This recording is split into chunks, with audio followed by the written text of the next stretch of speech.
Et le bonjour, aujourd'hui on va parler d'une princesse espagnole. Il s'agit de la princesse Cristina d'Espagne. Cristina d'Espagne, si vous vous souvenez bien, a été impliquée dans un scandale mettant en cause son mari qui prenait apparemment des pots de vin contre des services.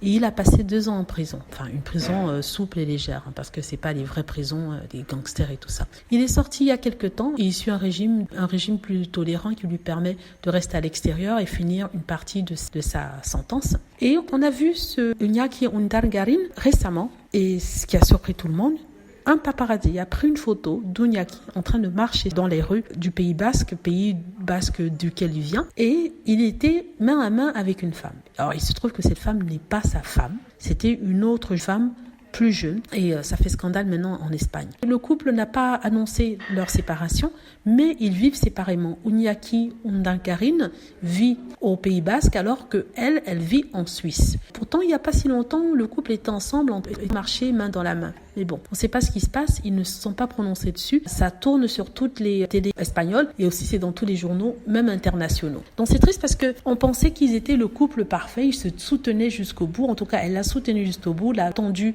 alors qu'il passait 2 ans en prison, l'a soutenu alors qu'il était au tribunal. À un certain moment, on a dit qu'elle était aussi responsable dans cette affaire de fraude, mais il n'y a jamais eu de preuves. Et du coup, elle a été vue un tout petit peu comme une sainte d'être restée avec lui malgré tous les problèmes qu'il a apporté à la famille royale. Et d'ailleurs, elle a perdu certains de ses titres pour ça. Là, maintenant, les gens se disent que il s'était trompé sur Iñaki Undargarin. Tout le monde était tombé en amour avec lui lors de ses fiançailles avec la princesse. On se disait qu'elle avait eu la chance de tomber sur le bon numéro qui n'était pas de sang bleu et qui travaillait comme monsieur tout le monde. Ils ont eu, je crois, 5 enfants ensemble et c'était la famille parfaite malgré ces histoires dont on parle. Comme quoi, c'est ce que je dis toujours, les apparences sont trompeuses. C'est pas parce qu'on est bien sur papier, c'est-à-dire qu'on se tient la main, qu'on est souriant, on est beau, bien habillé, bien apprêté, de beaux enfants, que tout va bien à la maison. Voilà, c'est tout ce que je voulais dire. Dites-moi ce que vous en pensez. J'espère que vous avez aimé la vidéo.